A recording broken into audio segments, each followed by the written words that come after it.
Buenas noches a todos, ¿cómo están todos? Bendecimos la vida de todo el que se presente en esta noche.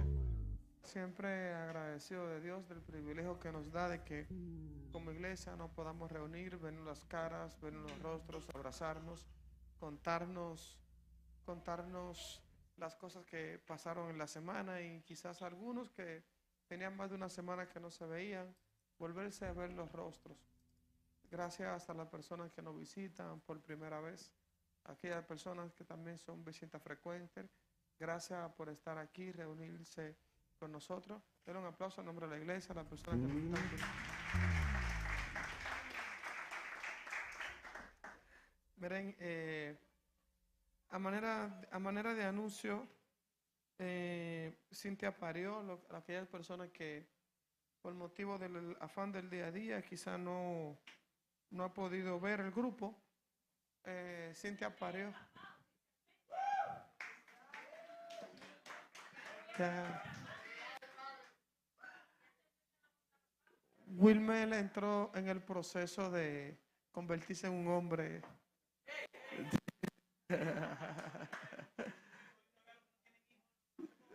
Sí, comenzó ya ese proceso de... Sí. Pronto verán ciertas... Mira, voy a profetizar sobre tu vida. Profetizo que se te añaden ojeras. Bolsillos rotos.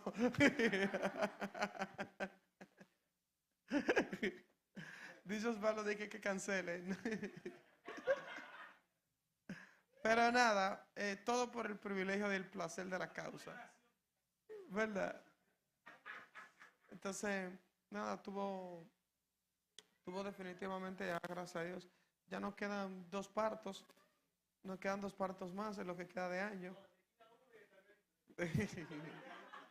Bueno, quedan unos pocos todavía. Eh, Cuando pasen el tiempo, seré... Sí. Bueno, creo que cuando sepamos que ella va a parir, tenemos que hacer una oración especial y una ofrenda especial. Hay que recoger.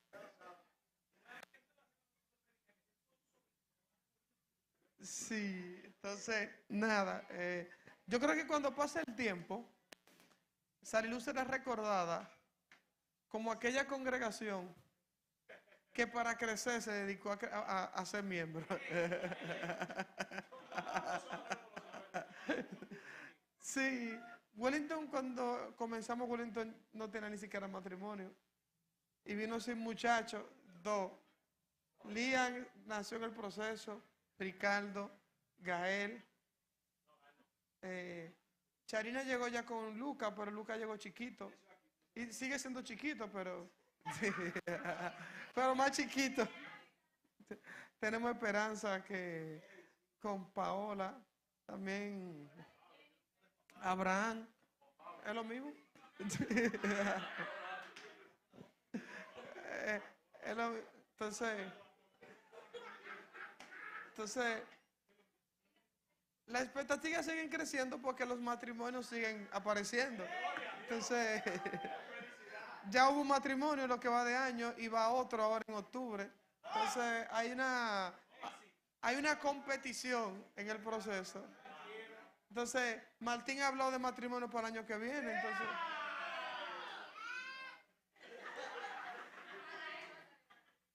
Entonces, se está cocinando. Se está cocinando. Dice abuelito que parece que bueno está casado. Entonces, nada, dicho esto, de verdad que... Ah, ¿verdad? Albi está hablando de matrimonio también. Ay, mi madre. ¿Tú debiste decir eso cuando tú? ¿Y te pone el ejemplo? Bueno, un anuncio importante. Mire, un anuncio importante y es que este año ha sido un año, cuando vemos propósito, decimos bueno. Ese bueno es como cuando Pablo habla en 2 Corintios capítulo 12, cuando dice, fui apedreado, fui azotado. Entonces, en términos generales, entiendo que ha sido un año con muchas fluctuaciones y muy interesante en algunas cosas que el Señor ha venido trabajando en nuestras vidas. Y estos últimos 2 meses ha sido unos meses un poco tambaleantes en cuanto a algunos partos, algunos compromisos. Entonces, hemos tenido que tomar una decisión para el mes de octubre, y es que, lamentable el caso, este año no podremos hacer el campamento. Vamos a tener que suspenderlo. Y lo que decidimos fue esta semana, que ese sábado 18, como el campamento era el 17 al 19, ese sábado 18, nosotros vamos a hacer un retiro para ese mismo día de pasadía. Y va a ser en el mismo lugar para no perder el dinero que habíamos abonado. El costo va a ser 500 pesos por persona, como se va a incluir comida y hay que pagar el lugar. Entonces, aquellas personas que se notifican con, iba a decir Cintia, pero Cintia está ausente, por lo menos con Gina, notifican la cantidad de dinero que ha recibido y, por ejemplo, va a permitir, por ejemplo, que se vea una familia que iba a ir 1 o 2 y ya ha dado 2,000 pesos. Bueno, van a ir los 4 ahora si quieren. Si la voluntad se conjuga dentro del deseo. Entonces, vamos a hacer un retiro ese día y es importante que el sábado 18 va a ser en el mismo lugar del campamento que fue lo del Carrizo. Va a ser, tenemos que estar aquí, señor, antes de las 8. Sí. Porque es un retiro. Pero tú estás cerca. Tú llegas caminando. Tú llegas caminando. Sí. No, hay muchas cosas que le voy a mencionar en el proceso de definición de saber para dónde va. Entonces, nada, tendremos un retiro. Aquellas personas que quieren ser parte. Ese día también Lourdes de cumpleaños. Sí. Lourdes, Jocelyn cumpleaños el día de ayer. Señores, hay como una pandemia cumpleañística. ¿Verdad? El 6, ¿verdad? Entonces nada, tenemos el retiro. Yo no sé si Yandra, ¿tú le mandaste por casualidad el link a Yandra del formulario del campamento?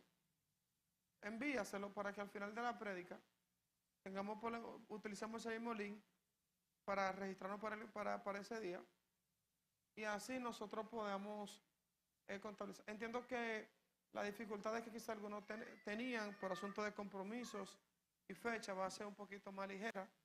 Es un pesar para nosotros tener que posponer algo que tenemos ya 3 años consecutivos haciendo.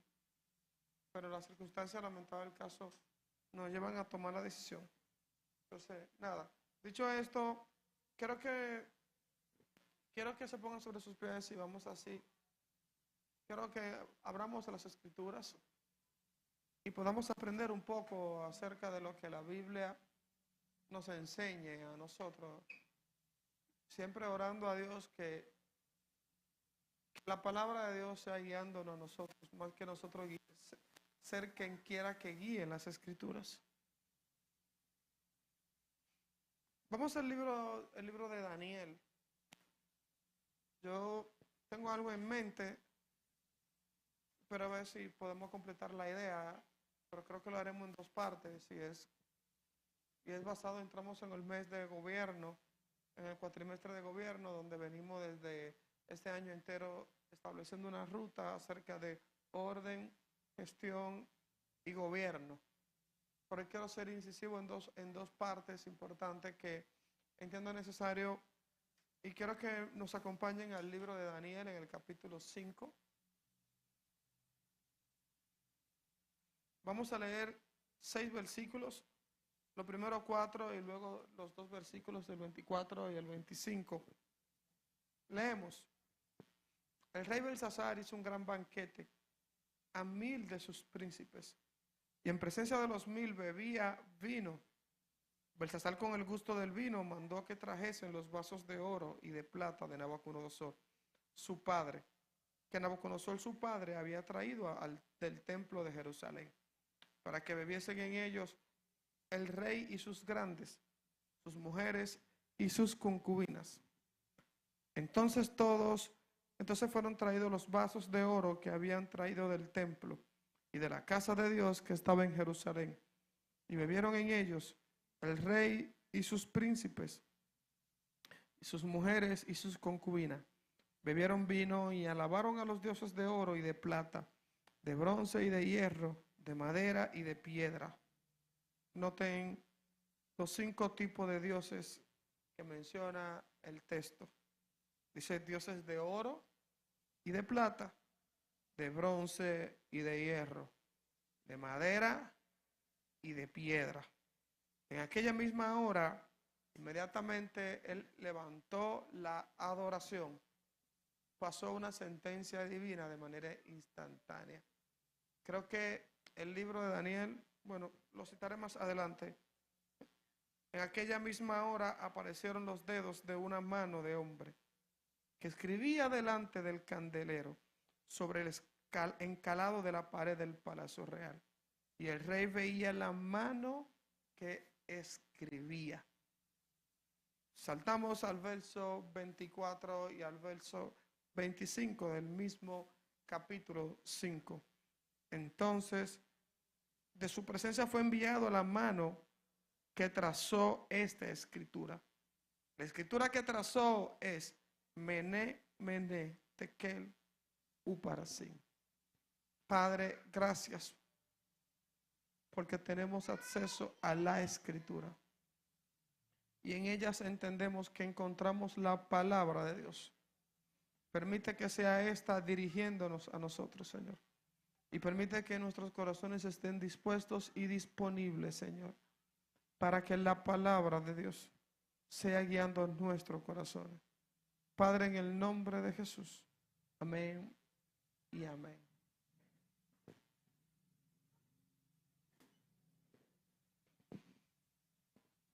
Quiero poner un poco de contexto para que podamos entender un poco qué está sucediendo en el libro, en la historia que está contando el libro de Daniel. Es súper interesante la última prédica que yo estuve mencionando acerca de cuando el libro de Marcos o el libro de los Evangelios se menciona cuando dice arrepentidos y convertidos porque el reino de Dios se había acercado. Estuvimos enseñando acerca de qué tenía en mente el pueblo de Israel cuando se hablaba de que se acercaba un reino. ¿Cuáles eran las expectativas que ellos tenían? ¿Y por qué ellos tenían tanto deseo de que el reino de Dios en verdad se acercara? Estuvimos hablando acerca de cómo el pueblo de Israel fue pasando de esclavitud en esclavitud a través del tiempo y que los romanos venían a poner un yugo más en la época. Sin embargo, este tipo de esclavitud y este tipo de yugo que ellos venían pasando mantenía al pueblo de Israel en una posición como de hostigación, porque ellos no entendían, no procesaban o no aceptaban que alguien que no fuera su rey lo estuviera poniendo el yugo. ¿Por qué ellos tenían este pensamiento? Yo quiero poner un ejemplo interesante. Aquí todos nosotros sabemos que existe una institución que se encarga de recolectar los impuestos, llamado la DGI. La DGI se encarga de que se recolecten todos los impuestos. ¿Qué pasa? Que cuando el pueblo de Israel pasaba cierto yugo, había principalmente el último yugo que recibieron, fue el yugo de los romanos. Este yugo de los romanos, el sistema que tenía de esclavitud era que permitía que ellos vivieran, pero cobraba impuestos.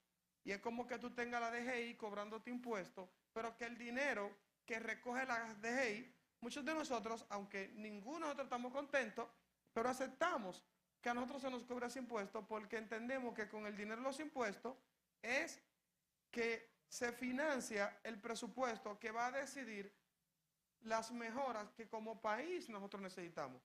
El dinero que nos cobran los impuestos para hacer infraestructura, para construir calles, para mejorar la salud, para mejorar la educación. Pero ¿qué pasa?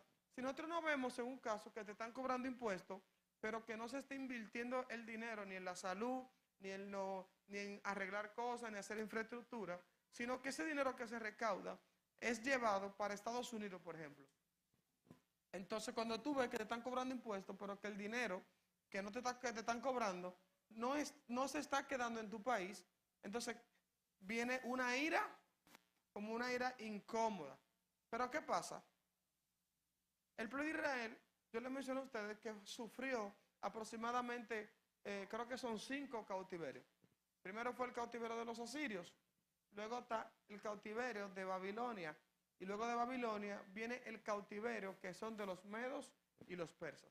Y en ese cautiverio yo quiero que hoy nosotros nos quedemos.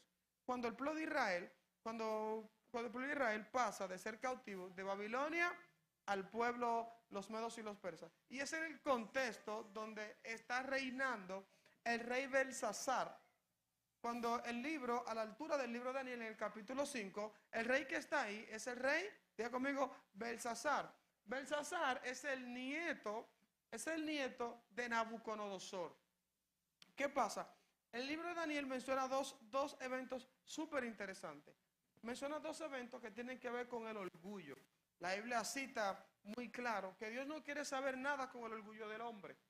Cada vez que nosotros queremos expresar orgullo, siempre vendrán algunas consecuencias sobre nosotros.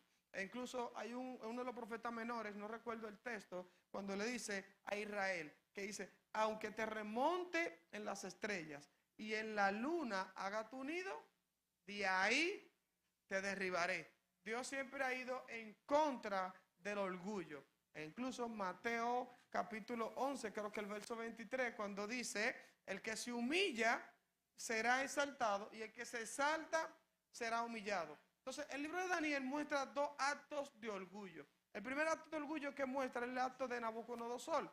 Y el segundo acto de orgullo que muestra es el acto de Belsasar, que es el contexto donde nosotros hoy estamos leyendo. El primer acto de orgullo pasan de manera igualitaria en cuanto al juicio de Dios. Y es que el primer acto de orgullo dice que no bien había terminado la palabra de Nabucodonosor cuando vino el juicio de Dios. ¿Y cuál fue el primer acto de orgullo que hace Nabucodonosor?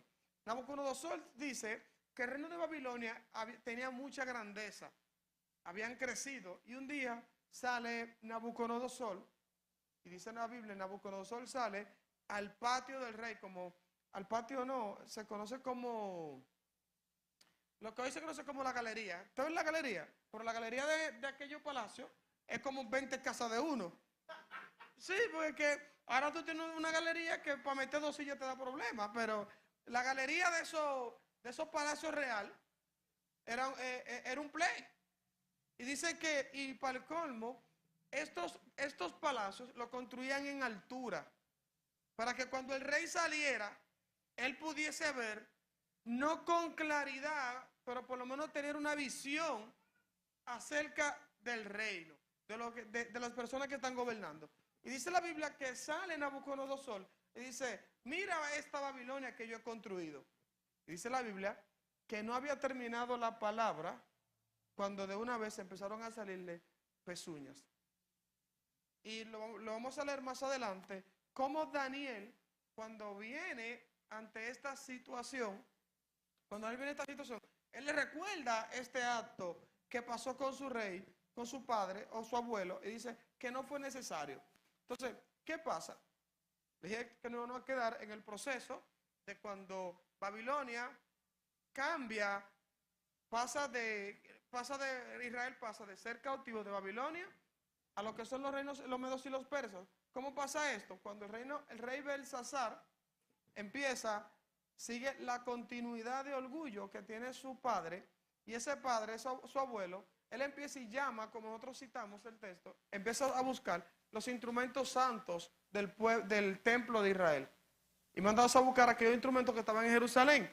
Y cuando manda a buscar estos instrumentos que estaban en el pueblo de Israel, empezó a adorar dioses. Mencionamos 6 tipos de dioses que adoró.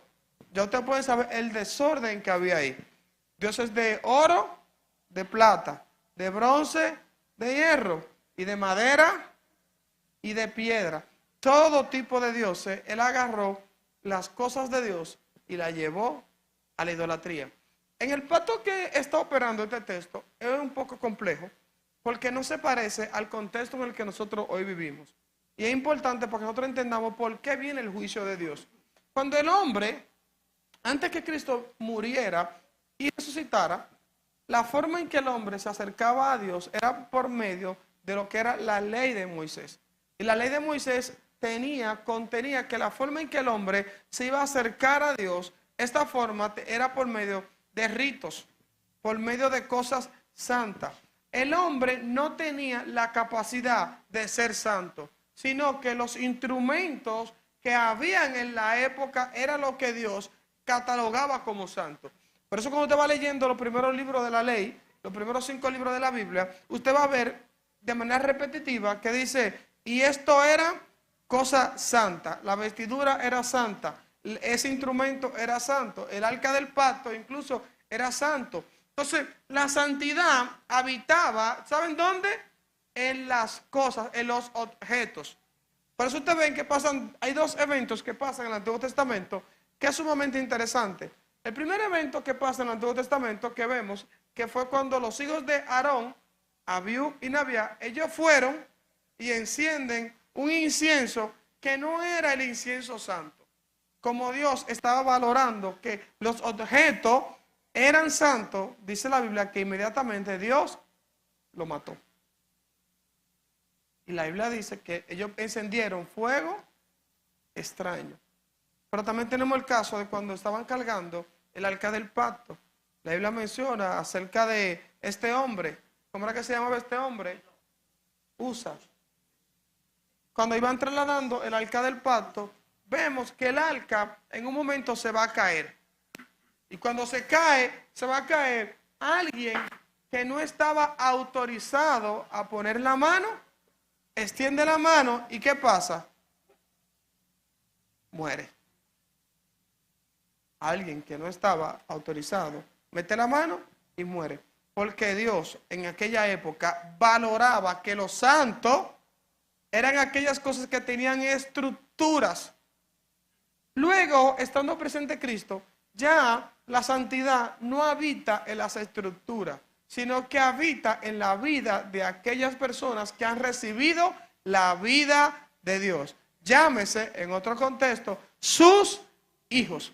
Por eso, usted no es santo por el sinnúmero de acciones que usted pueda hacer, sino que usted es santo porque la vida de Dios habita en usted. Usted no es santo por mérito propio. Usted no es santo porque usted pasó un procedimiento, un curso, pasó 7 pasos o hizo un sinnúmero de cosas, sino en aquellas personas donde la vida de Dios ha sido evidente, entonces se puede confirmar que la santidad de Dios está en usted. Y la santidad tiene 2 expresiones. Tiene la santidad que es por la posición de tu ser hijo de Dios, pero también hay una santidad que es la que produce la santificación, que esa es la que se produce en el alma del hombre. Aquellas cosas que tú vas creciendo, aquellas cosas que tú vas mejorando, porque el hecho de que tú tengas una santidad por posición no te exime de que tú no sigues teniendo tentaciones, de que tú no sigues tropezando, de que tú no sigues teniendo debilidades o de que tú no sigues luchando con algunas cosas. Eso no te exime de ese tipo de cosas. ¿Por qué? Porque la santificación es el proceso de crecimiento que se va produciendo en la vida de nosotros mientras estamos aquí en la tierra. Y todo aquel que no tiene alguna debilidad tiene una ventaja y es que no tiene para dónde crecer. La debilidad a nosotros nos indica que tenemos para dónde crecer. No existe nadie aquí en la tierra que no tenga una debilidad alguna. Ahora, con respecto a la debilidad, es importante que nosotros podamos resaltar que esta debilidad no debe ser repetitiva en la vida de nosotros, sino que nosotros tenemos que ir avanzando. Porque aquel que vive repitiendo una debilidad es porque él no está fallando, sino que él se está deleitando en el pecado. Y aquel que se deleita en el pecado, la Biblia dice que tiene una condición que no es de Dios. Y aquí en la tierra solo hay 2 padres que tienen hijos. Uno es Dios y el otro interprételo usted. No tenemos que llegar a esas conclusiones. Entonces, Cuando entendemos este contexto, entendemos entonces por qué Dios cuando Belsasar viene y llama, y trae aquellas cosas santas eso tiene un nombre, eso se llama, la profanó. Cuando él hace la profanación de esas cosas, entonces entendemos por qué viene la ira de Dios. Hoy en día Dios no nos va a juzgar a nosotros porque profanemos aquellas cosas inanimadas. Dios no te va a juzgar a ti porque tú cuides bien. Por ejemplo, en algunos contextos muchas veces nosotros a estos lugares llamamos iglesia. Y en algún momento se entendió incluso que las cosas que estaban aquí arriba eran santas. Entonces Dios a ti ahora no va a juzgarte por qué tanto tú cuides el lugar donde nosotros nos reunamos. Qué tanto tú cuides de la silla en la que tú estemos. Y no quiero decir que esto no amerita un cuidado de nosotros, una reverencia, una solemnidad. O esto se apartó. Nosotros decimos consagrar este lugar para nosotros reunirnos como iglesia.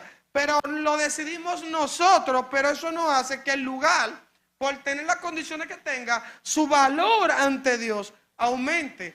Dios a ti no te va a premiar por la forma en que tú valoras el lugar, sino en la forma en que tú cuidas tu templo, que eres tú, que es donde la vida de Dios habita.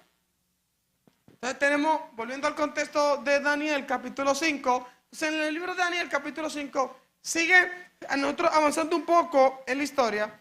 Le dije a ustedes que él está en el contexto donde hay un traspaso de reino, hay un traspaso de gobierno, hay un traspaso de los Babilonia a los medos y los persas. Antes de Babilonia, el pueblo de Israel estaba siendo cautivo por los asirios.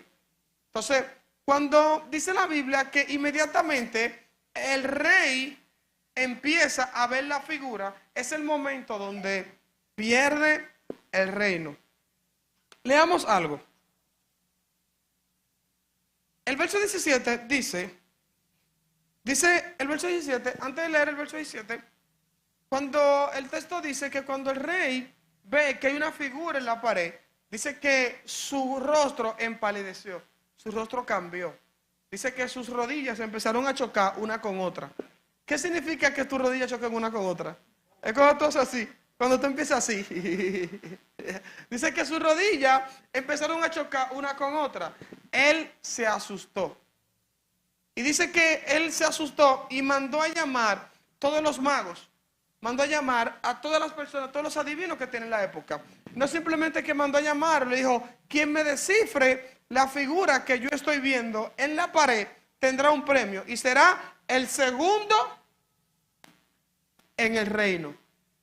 Estará después de mí, será él que es rey. Entonces, en ese contexto, la reina llega y la reina dice, rey, ¿qué está pasando?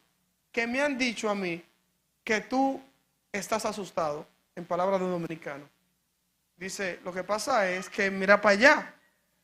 Yo veo una figura allá que escribió una figura en la pared y nadie sabe qué es esto. Y ahí manda a buscar a Daniel. Y el verso 17, llega Daniel, entonces dice, entonces Daniel respondió y dijo delante del rey, tus dones sean para ti. ¿Sabes qué está diciendo Daniel? Yo te voy a interpretar lo que tú estás viendo, pero no me interesa recibir nada de lo que tú me puedas dar. Dice, tus dones sean para ti y da tu recompensa a otros. Leeré la escritura al rey y te daré la interpretación. Y aquí viene Daniel, que es lo que dice aquí, va a citar más para adelante, donde Daniel le recuerda a Belsasar lo que pasó con su padre. El verso 18 dice, el Altísimo Dios, oh rey, dio a Nabucodonosor tu padre el reino y la grandeza, la gloria y la majestad. Y por la grandeza que le dio, todos los pueblos, naciones y lenguas temblaban y temían delante de él. A quien quería, mataba, y a quien quería, daba vida. Engrandecía a quien quería y a quien quería humillaba. Mas cuando su corazón se ensoberbeció, su corazón se llenó de orgullo. Y dice, y su espíritu se endureció en su orgullo. Fue depuesto del trono de su reino y despojado de su gloria. Y fue echado de entre los hijos de los hombres, y su mente se hizo semejante a la de las bestias. Y con los asnos monteses fue su morada, y hierba le hicieron comer como a buey. Y su cuerpo fue mojado con el rocío del cielo, hasta que reconoció que el Altísimo Dios tiene dominio sobre el reino de los hombres, y que pone sobre él al que le place. Y tú, su hijo, Belsasar, no has humillado tu corazón, sabiendo todo esto, sino contra el Señor de los cielos te has ensoberbecido, e hiciste traer delante de ti los vasos de su casa, y tus grandes, y tus mujeres y tus concubinas. Bebiste vino de ellos. Además esto diste alabanza a dioses, de oro y de bronce, de hierro, de madera y de piedra, que ni ven, ni oyen, ni saben, y al Dios en cuya mano está tu vida, y cuyos son todos tus caminos, nunca honraste. El verso 24 viene donde comenzamos al principio. Entonces la palabra que se te dieron en la pared son estas: mené, mené, teque, uparsin. Entonces en estas tres palabras yo quiero centrar hoy, porque quiero hacer un llamado hoy. Quiero estar un poco inquieto en aquellas personas que todavía no han aceptado a Cristo de manera definitiva. Aquellas personas que todavía no han definido su vida en cuanto a Dios. Hay tres palabras que utiliza el texto. Mené. La palabra mené, ¿qué significa la palabra mené? La palabra mené quiere decir tu reino ha sido contado. La palabra mené se utilizaba en la época con la intención de ponerle número a las cosas cuando iban a empezar a ser valorizadas. Mené indicaba que Dios había contado, había valorizado cada acción que él estaba haciendo. Y luego pasa la segunda palabra, que es tekel. La palabra tekel indica que su reino había sido pesado. La palabra pesar aquí es puesto en balanza, ha sido evaluado, ha encontrado el valor de tus acciones, y aquellas acciones se encontraron de manera injusta. No alcanzó el peso de la justicia que tenía, que debía de tener. Hoy en día aquellas personas que todavía no han podido definir su vida en cuanto al Evangelio, que todavía tienen ese temor de que si acepto a Cristo o que si no lo acepto, que estamos en un proceso de definición, donde todavía estamos como que si lo hago, como si no lo hago. Hoy en día Dios está de manera constante recordándonos. Y quizás el libro de Belsasar, el libro de Daniel, cuando habla acerca de Belsasar, está hablando acerca de la justicia que hizo con aquel rey. Por hoy Dios todavía nos está escribiendo en la pared. Hoy Dios nos recuerda a nosotros que nuestras acciones están siendo recordadas, y que alguien está contando aquellas cosas que nosotros estamos haciendo, y que alguien esté evaluando el peso de la justicia de nuestras acciones. Y va a llegar un momento donde esas acciones están siendo puestas en valor, y ese valor quizás no alcance la justicia de Dios, que tiene que ver con el valor de aquella persona que están contados como aquella persona que es un hijo de Dios. La tercera palabra, que dice uparsin, quiere indicar que el reino fue dividido, fue entregado a otro. Lo interesante que pasó en este texto es que pareciera como si Dios se había enojado, se cansó de la soberbia de Belsasar, se cansó de contar sus pecados, se cansó de que constantemente todavía él no reaccionaba. Y vemos el libro de Daniel, como Daniel le recuerda: tu padre, Dios le hizo estas cosas, y aún tú sabiendo lo que le hicieron a tu padre, tú no decidiste humillar tu corazón, no decidiste volverte a Dios. Hoy Dios a nosotros nos hace un llamado, la cual nos indica qué tanto nosotros podemos volvernos a Dios. Aunque tenemos dos grupos hoy en día: aquellas personas que ya aceptaron a Cristo y aquellas personas que todavía están en un proceso de definición. Aquellas personas que no han aceptado a Cristo, podemos llevar y podemos anotar y podemos resaltar que Dios está contando nuestras acciones.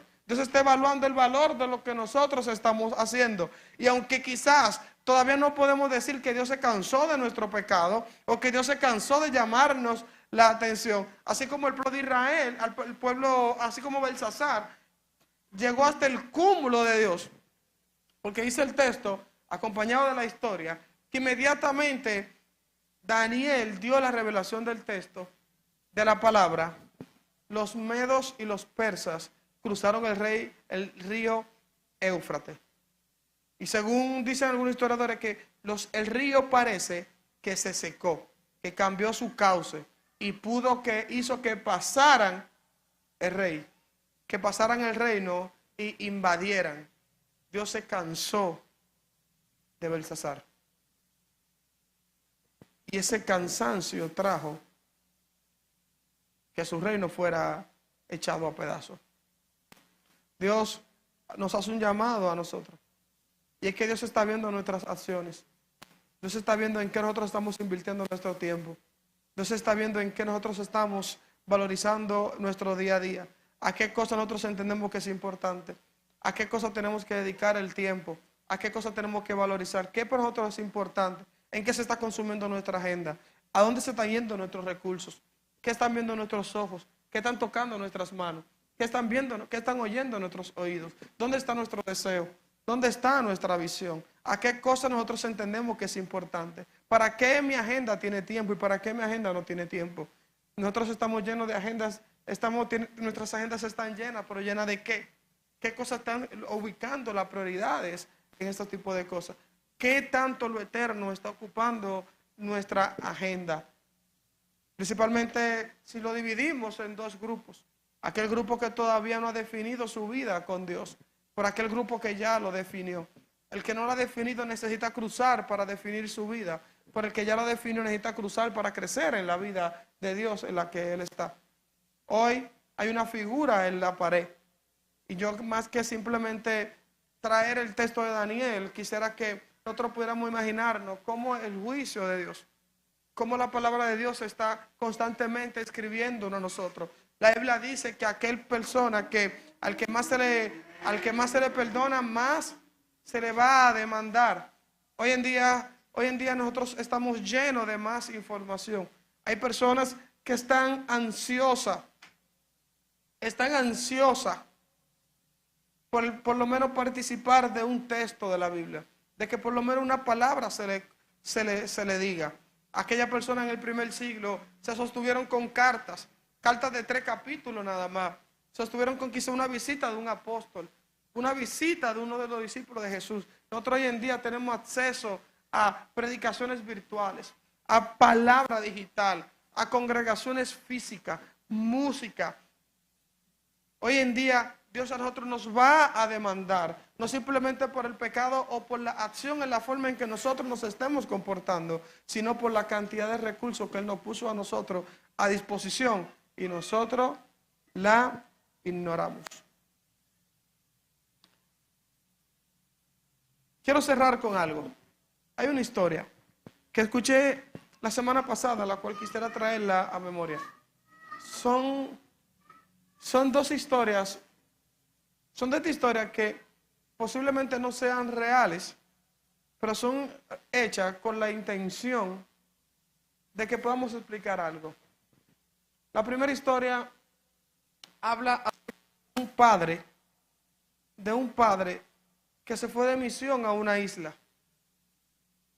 Se fue de misión a una isla y cuando había pasado el tiempo, él decide irse de la isla. Porque en su razonamiento él dijo, ya yo he invertido demasiado tiempo aquí. Y sin embargo, lo único que las personas a la cual yo le estoy enseñando han aprendido es a decir el Padre Nuestro. Esta gente no aprende. Esta gente no recibe nada. Y cuando se va en la playa, le hacen una despedida y dice la historia que cuando él ve en el barco, que tiene tiempo que salió, ve una multitud que se le acerca al barco. Y cuando ve dentro de la multitud están personas que vivían en el lugar. Y esas personas logran llegar al barco y le dicen, yo no queremos que te vayas, quiere que nos sigas enseñando. Y él dijo, yo me voy a devolver, pero no para enseñarle, sino para que me enseñen ustedes. Porque si yo, sabiendo lo que sé, no logré caminar sobre las aguas, como ustedes llegaron aquí a este barco caminando sobre las aguas, yo necesito tener la fe de ustedes más que el conocimiento que tengo. Ellos quizás no aprendieron la información que él tenía, pero desarrollaron una fe que fue capaz de caminar sobre las aguas y llegar a donde él. Segundo testimonio que hoy, y fue acerca de una persona que estaba en una campaña y uno de los predicadores, solo ahí escuché de Alberto Motesi la semana pasada en una conferencia que estaba, y él decía que cuando estaba predicando, la persona decía, ¿qué tú quieres? Yo nada más quiero una sola cosa. Yo quiero que me regalen una Biblia. Y dice que el predicador, su Biblia de muchos años, agarró y se la dio. Y dice que esa persona agarró la Biblia y empezó a correr. Y en cada casa tocaba la puerta y arrancaba un texto, arrancaba una hoja de la Biblia y le decía, toma, vive esta palabra. Y dice que el hombre duró aproximadamente, creo que fue 18 horas corriendo y visitó más de 1,300 casas y terminó muerto. Quizás no tuvo el tiempo de indagar todo lo que había en lo que se le dio. Sin embargo, desarrolló una convicción tan fuerte por aquellas personas que lo hizo a él ser capaz de arrancar a predicar lo que hacía. Hoy en día, Dios a nosotros, así como esas 3 palabras, quiero ser inquietado e inquietarlo a ustedes. Tu reino ha sido contado. Tu reino ha sido pesado. Y tu reino fue dividido y entregado a otros. Hoy quizás tenemos la figura en la pared. La figura en la pared que nos indica a nosotros. ¿Dónde están mis acciones? ¿Dónde están? ¿Qué tanto pesa mis acciones en cuanto a la justicia de Dios? El peso de mis acciones, ¿a dónde me eleva? ¿Me eleva a dónde? ¿Me hace merecedor de qué? ¿De la condenación o de la justificación? Hoy le hablo a aquellas personas que todavía no han definido su vida en cuanto a Dios. Donde Dios hoy hace un llamado de definición de nosotros. ¿Qué tanto podemos definir mi vida en cuanto a los asuntos de Dios? ¿Qué tanto podemos definir la vida en cuanto a los asuntos de Dios?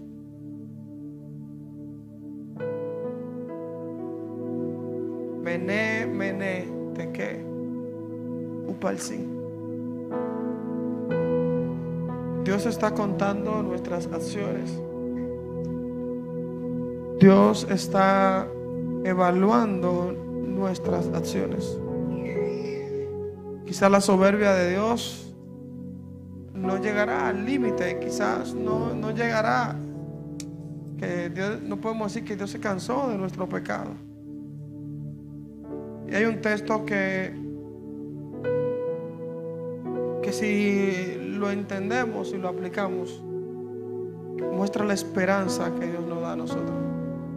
Fue cuando Salomón hizo el pacto con Dios. En 2 de Crónicas 7:14, donde dice: si semillare mi pueblo, el cual mi nombre es invocado, y se arrepintieran de sus malos caminos. Entonces muestra dos acciones en nombre de: si se humillare mi pueblo y se arrepintiesen y se apartaran de sus malos caminos, entonces yo descenderé y sanaré su tierra. Eso fue en el contexto del pueblo de Israel, cuando se estableció como un seguro. Hoy, luego de la cruz, Dios sigue siempre inquietando al arrepentimiento. Y hoy sí hay personas que aún no han definido su vida. Si tenemos que humillarnos y arrepentirnos, hago un llamado de arrepentimiento. Si hay alguien en esta noche que quisiera dar ese paso de definición. En aquel tiempo, sanar la tierra era sanar la tierra donde ellos vivían. Hoy la tierra puede ser tu vida. Que Dios sane tu vida, nos libere de tantas situaciones en el día a día y tantas cosas que nosotros vivimos hoy en día.